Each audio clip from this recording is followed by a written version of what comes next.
انسانوں پر انسانوں کی حکمرانی کا جواز کہاں سے آتا ہے؟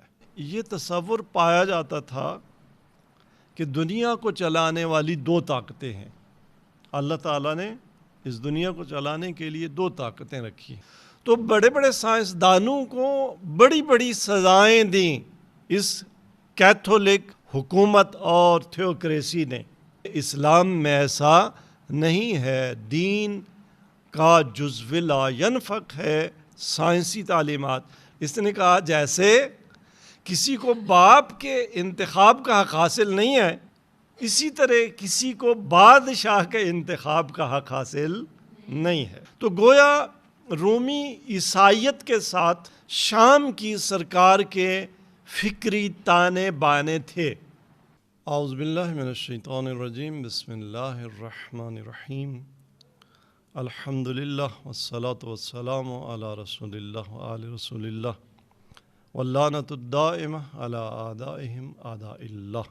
اما بعد، ہماری گفتگو پولیٹیکل فلسفی کے اس ٹاپک پر ہو رہی ہے کہ انسانوں پر انسانوں کی حکمرانی کا جواز کہاں سے آتا ہے، اور یہ کہ عوام اور رعایا کیوں پابند ہیں، کیوں ان کا یہ فریضہ ہے کہ وہ حکومت کے اور حکمرانوں کے جو احکامات ہیں، ان کے جو بنائے ہوئے قوانین ہیں، ان کو فالو کریں۔ ان کا یہ سیاسی فریضہ یا پولیٹیکل اوبلیگیشن، اس کی کیا جسٹیفیکیشن ہے؟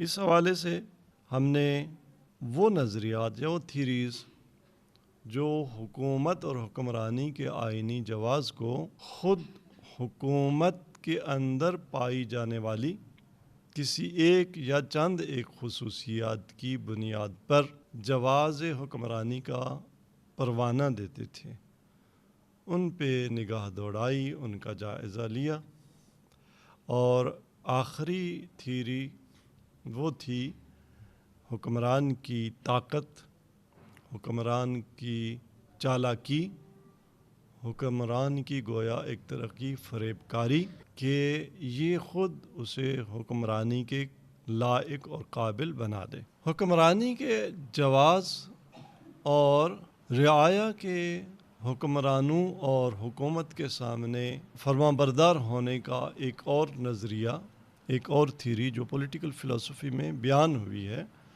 اس کا نام ہے حکمرانی کا الہی یا الوہی حق یا ڈیوائن رائٹ آف رول۔ قدیم زمانوں میں لوگوں کا تصور یہ تھا کہ بادشاہ مقدس موجودات ہوتے ہیں، لہٰذا مصر کے کلچر میں یا پولیٹیکل کلچر میں فرعونہ کو، فرعونوں کو ایک مقدس موجود تصور کیا جاتا تھا۔ بادشاہ ایک مقدس موجود ہوتا تھا، اور یورپ میں قرون وسطیٰ میں یہ تصور پایا جاتا تھا کہ دنیا کو چلانے والی دو طاقتیں ہیں۔ اللہ تعالیٰ نے اس دنیا کو چلانے کے لیے دو طاقتیں رکھی ہیں، اور یہ دونوں مقدس ہیں۔ ایک روحانی طاقت جس کا مظہر یورپ میں کلیسا اور پوپ تھا، اور دوسری مادی یا ظاہری طاقت جس کا مظہر کون تھا؟ بادشاہ تھا۔ تو یہ دو طاقتیں گویا مقدس موجودات تھے، اور ظاہر ہے اگر پوپ برسر اقتدار آ جائے تو بھی مقدس موجود ہے، اگر بادشاہ سلامت مسند اقتدار پر آ جائیں تو بھی وہ مقدس موجود تھے۔ لیکن یورپ کی جو تاریخ ہے سیاست کی یا سیاسی فلسفے کی، اس کے مطابق ان دو جو روحانی یا مقدس موجودات تھے، ان میں تصادم رہا ہے، رساکشی رہی ہے، کشمکش رہی ہے۔ پوپ کا نظریہ یہ رہا کہ میں برتر ہوں اور بادشاہ مجھے فالو کرے، بادشاہوں کی کوشش یہ ہوتی تھی کہ حضرت پوپ وہ جیسے درباری ملا ہوتے ہیں وہ درباری ملا بن جائیں اور ہماری چاہت کے مطابق فتوے دیں۔ پوپ یہ چاہتا ہے، کلیسا یہ چاہتا ہے ہماری برتری ہو اور بادشاہ ہماری مرضی کے مطابق چلے۔ اسی طرح بادشاہ مقدس موجود ہے اور ان میں آپس میں چپکلش تھی۔ اس تاریخی تصادم میں کہتے ہیں کہ اقتدار کا قرعہ جناب پوپ کے نام کب آیا؟ جب 5ویں صدی عیسوی میں رومی سلطنت زوال کا شکار ہوئی اور یورپ میں سیاسی انتشار پھیلا، تو جو کیتھولک کلیسا تھا اس کو اقتدار بھی مل گیا، روحانی تو اس کی ایک جو رول تھا وہ تھا ہی، اور بادشاہی کے ہیں حکمرانی بھی کس کو مل گئی؟ کلیسا کو مل گئی۔ اور کلیسا کی اس حکمرانی کو جو نارملی نام دیا جاتا ہے وہ تھیوکریسی کا نام دیا جاتا ہے۔ تھیوکریسی آج بھی وہ لوگ جو مذہبی یا دینی حکومت پر اعتراض کرتے ہیں تو وہ جو نام دیتے ہیں دینی حکومت کو تھیوکریسی ہی کا نام دیتے ہیں۔ بہرحال یورپ میں 5ویں صدی میں آرتھوڈوکس کلیسا کی جو حکومت قائم ہوئی تو گویا پوپ کو حکمرانی کا حق کس نے دیا؟ تصور یہ تھا کہ یہ حق الوہی حق ہے، خدا کا دیا ہوا حق ہے، یہ ڈیوائن رائٹ ہے۔ کس کے پاس؟ کلیسا کے پاس۔ کس کا؟ رول کا، حکمرانی کا۔ تو حکمرانی کا آئینی جواز کہاں سے آ گیا؟ ڈیوائن کی طرف سے، حضرت الہ کی طرف سے جناب پوپ کو یہ حق مل گیا کہ وہ بنی نوع بشر پر، انسانوں پر حکمرانی کریں۔ اب یورپ میں جو تھیوکریسی قائم ہوئی اس کا تجربہ تلخ رہا، اور آپ نے جیسا کہ اس فلم میں بھی دیکھا ہے کہ کیا کیا چالاکیاں کرتے تھے پادری، عوام سے ٹیکس وصول کرنا، اپنی انہیں عدالتیں قائم کی ہوئی تھی، اپنے خاص قانون بنائے ہوئے تھے، اور جن میں خود انہیں استثناءات تھے، خود قانون سے برتر، بالاتر، لیکن عوام کے لیے قوانین۔ عدالتیں کلیسا نے قائم کی، حکومت جب مل گئی تو کلیسا نے بری طرح سے لوگوں پر گویا ایک یوں کہہ دیں کہ دینی ڈکٹیٹرشپ قائم کی، اور عدالتیں قائم کی جہاں لوگوں کو کے عقائد کی تفتیش کی جاتی تھی۔ انہوں نے جو عدالتیں قائم کی، انکوائزیشن کے نام سے عدالتیں قائم کی جو لوگوں کے اعتقادات کی تفتیش کرتی تھی، کوئی بدعت گزار نہ ہو، کسی کا کوئی عقیدہ ایسا نہ ہو جو عیسائیت کی تعلیمات سے ٹکراتا ہو۔ اور ایک جو تاریخی چپکلش چلی آ رہی ہے سائنس اور دین کے درمیان، سائنس اور مذہب کے درمیان، گویا یہ چپکلش اس دور سے شروع ہوئی۔ کلیسا کی یہ کوشش تھی کہ کوئی بھی ان کی جو مذہبی کتاب ہے اس کی ظاہری تعلیمات سے ہٹ کر بات نہ کرے، جبکہ سائنس جب ترقی کر رہی تھی تو سائنسدان ایسی باتیں کرتے تھے جو بعض اوقات مذہبی متون جو تھے عیسائیت کے، ان کے ساتھ وہ میچ نہیں کرتی تھیں۔ تو بڑے بڑے سائنسدانوں کو بڑی بڑی سزائیں دیں اس کیتھولک حکومت اور تھیوکریسی نے۔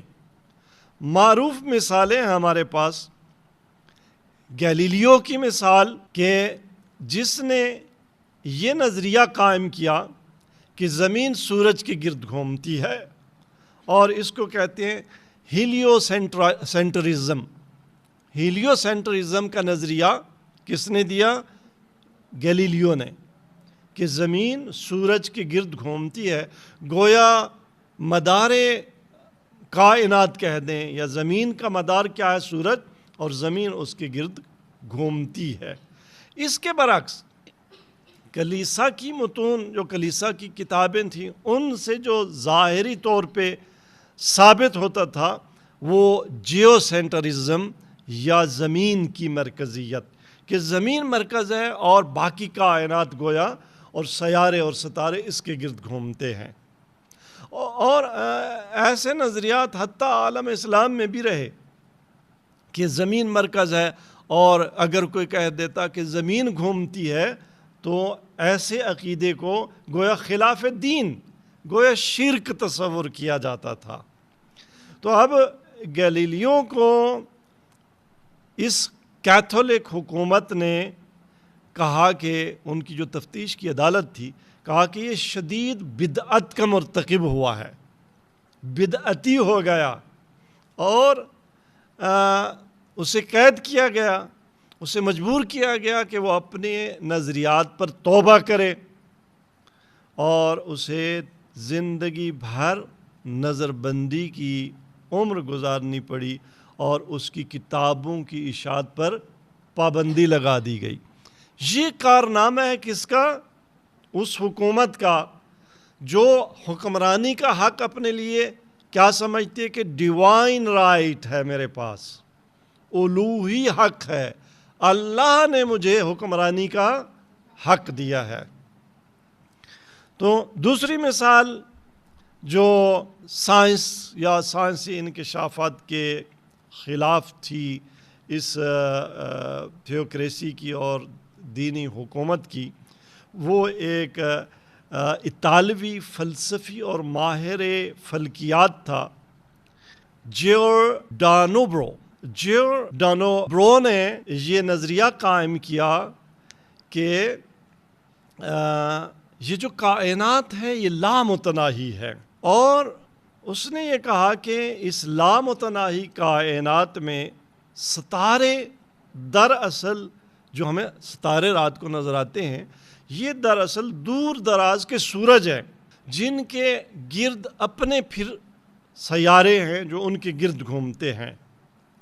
تو اس زمانے میں یہ نظریہ فلکیات میں دینا گویا گناہ تھا، کلیسا کی تعلیمات کے گویا برعکس تھا، اور اس کو بھی اس تھیوکریٹک آپ کہیں گورنمنٹ نے، اس حکومت نے، اس اسٹیٹ نے، کیتھولک کلیسا کی حکومت نے، جو اپنے لیے اقتدار کا ڈیوائن رائٹ قائل تھی، اس نے کیا کیا؟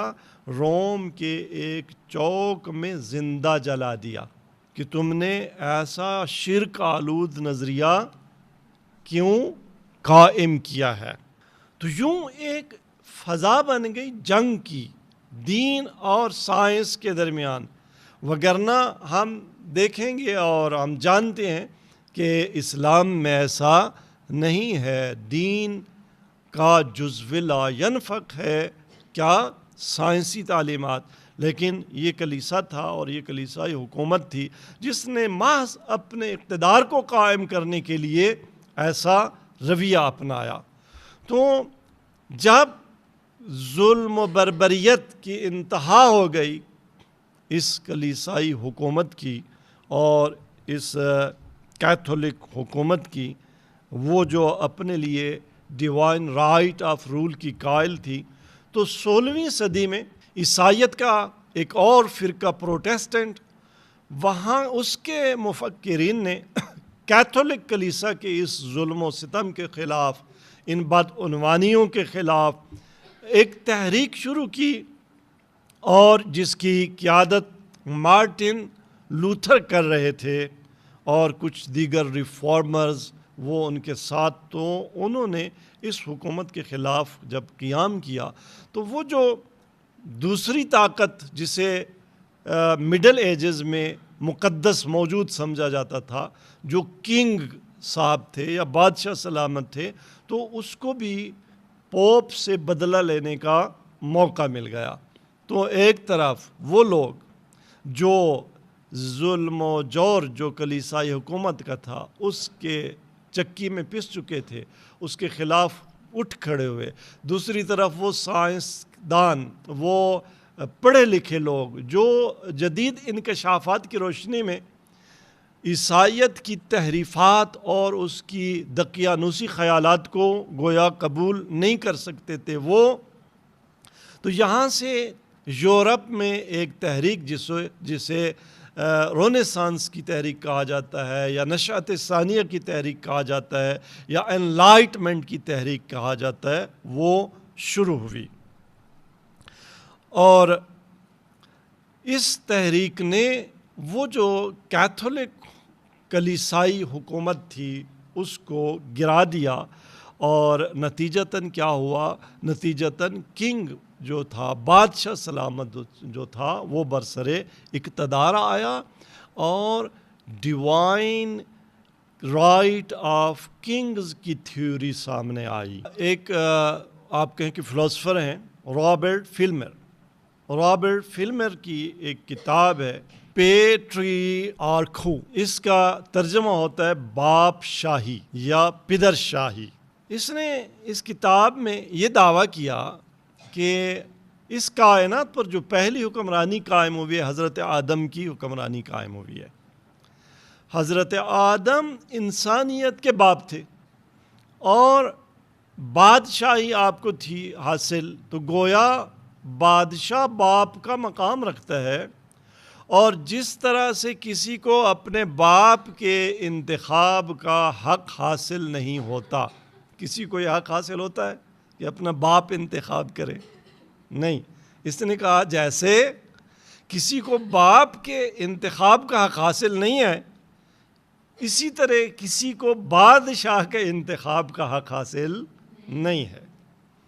حضرت آدم کو اللہ نے باپ بنایا، یہ الہ تھا، خدا تھا جس نے آدم کو باپ بنا دیا اور پہلا فرمان روا بنا دیا۔ اولاد آدم اس کو یہ کیلو کال کا حق حاصل نہیں ہے کہ ہم تھیوریز بیٹھ کے گھڑیں کہ کس تھیوری کی بنیاد پر آدم کی اولاد کو آدم کے فرامین اور حکمراں اور قوانین کی جو ہے اس کو فالو کرنا چاہیے۔ وہ پولیٹیکلی یا ریلیجس پوائنٹ آف ویو سے وہ اوبلیگیٹڈ ہیں، ان کا یہ فریضہ ہے کہ وہ آدم کی کو فالو کریں، ان کی اطاعت کریں، ان کی فرما برداری کریں۔ نہیں، آپ کو ایسا کوئی حق ہی حاصل نہیں ہے۔ آدم کو حکمرانی کا حق خدا نے دیا اور بچوں پر واجب ہے کہ آدم کو فالو کریں۔ تو وہ پہلی حکمرانی جیسے ڈیوائن رائٹ آف رول تھا، اسی طرح سے جو بھی کنگ، جو بھی بادشاہ سلامت مسند اقتدار پر آ جاتا ہے، خدا اسے لاتا ہے۔ تو رعایا کی حیثیت اولاد کی سی ہے، اور جیسے اولاد کو یہ نہیں پوچھنا ہوتا کہ میں کیوں بابا کے احکام مانوں، تم بچے ہو، تمہارا فرض ہے، گویا بائی برتھ تم جو ہے تمہاری یہ اوبلیگیشن اور تمہارا یہ پولیٹیکل اوبلیگیشن ہے کہ تم فالو کرو۔ تو اسی طرح سے بادشاہ کو فالو کرنا چاہیے۔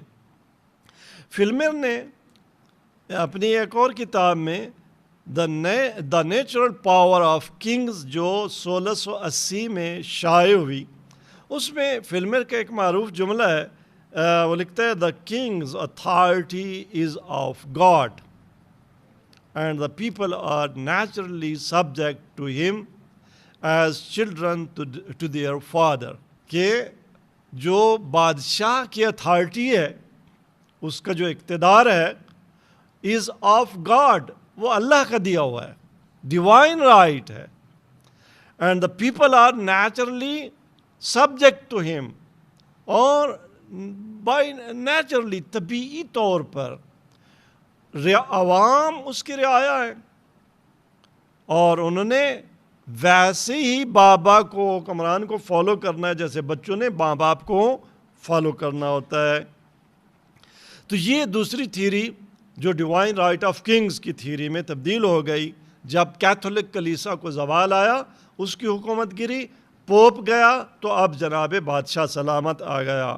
اور اس تھیوری کی بنیاد پر انگلستان میں جیمز اول نے 1603 سے 1625 تک حکمرانی کی، اور فرانس میں کہتے ہیں کہ لوئی 14 نے 1643 سے 1715 تک اس نے حکمرانی کی، اور انہوں نے اس نظریے کو جو ان کی فیور میں تھا، بادشاہوں کی فیور میں تھا، اس نظریے کو اور پروان چڑھایا، اور یہ نظریہ قائم کر دیا کہ بادشاہ سلامت براہ راست خدا کی زمین پر نمائندہ ہوتا ہے، اور وہ اپنے اعمال کے لیے عوام کو یا چرچ کو، چونکہ اس کا رقیب ایک چرچ تھا، عوام کو یا چرچ کو جواب دہ نہیں ہے، بلکہ بادشاہ صرف اور صرف خدا کو جواب دہ ہے۔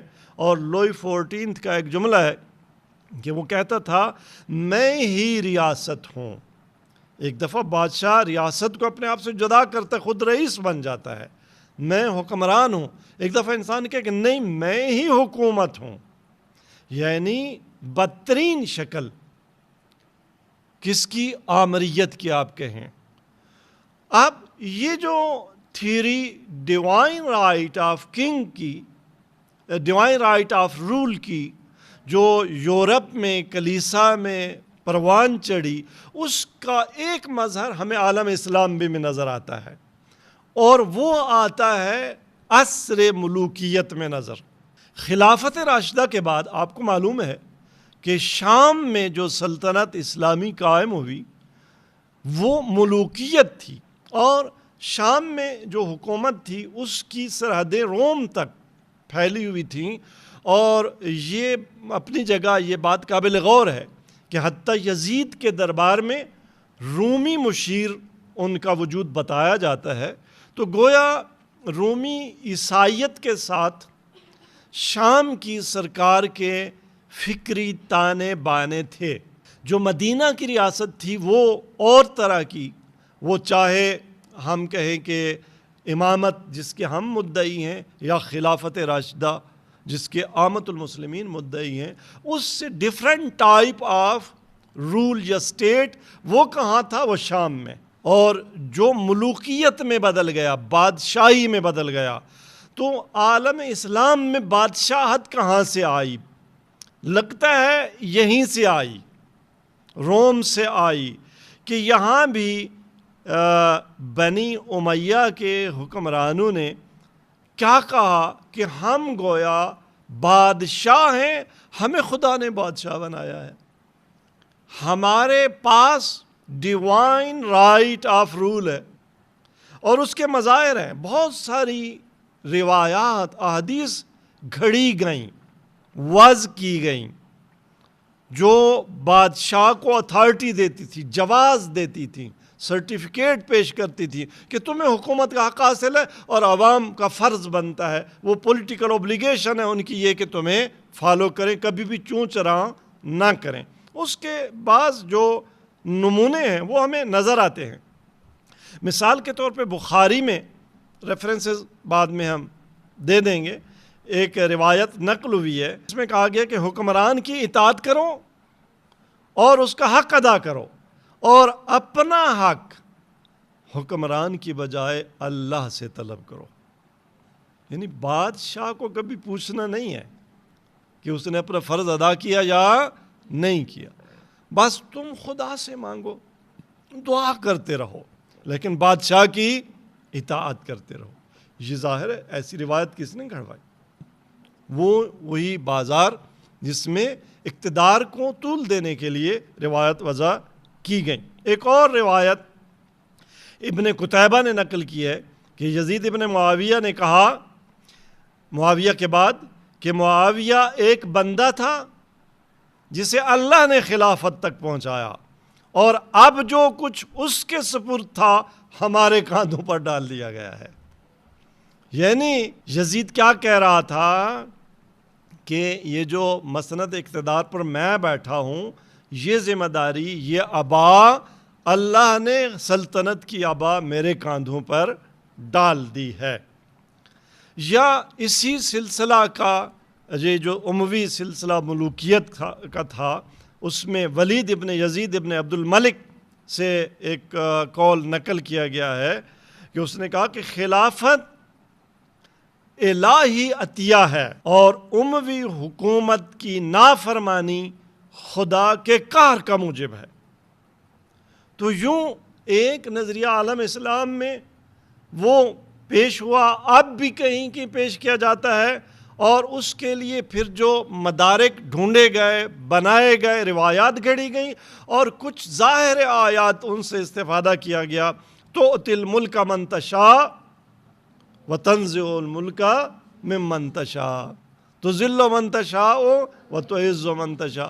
یہ ان آیات کے ظاہر سے ایک تھیوری عالم اسلام میں کہ اللہ جسے چاہتا ہے ملک دے دیتا ہے، اللہ جس سے چاہتا ہے ملک چھین لیتا ہے۔ تو گویا حکمرانی کدھر سے آئی، حکمرانی کا جواز کہاں سے آیا، حکمرانی کا حق کہاں سے آیا؟ وہی ڈیوائن رائٹ آف رول۔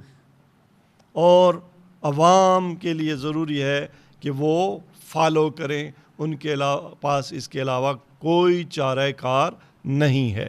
تو یہ ڈیوائن رائٹ آف رول کی تھیوری، جس کی مختلف ورژنز یا قراءتیں، کبھی تھیوریکریسی کی صورت میں، یا یوں کہ کیتھولک کلیسا کی حکومت کی صورت میں، کبھی جیمز اول اور لوئی 14 کی حکومت اور کنگڈم کی صورت میں، اور کبھی عالم اسلام میں معاویہ کی یا یزید ابن معاویہ یا اموی خاندان کی حکومت اور ملوکیت کی صورت میں چلی۔ لیکن ہم نے اب دیکھنا یہ ہے کہ آیا ڈیوائن رائٹ آف رول کی تھیوری اپنی مختلف قراءتوں اور ورژنز کے ساتھ صحیح ہے یا نہیں؟ یقیناً صحیح نہیں ہے۔ اس پر کیا نقد وارد ہوتا ہے وہ انشاءاللہ نیکسٹ سیشن اور نیکسٹ لیکچر میں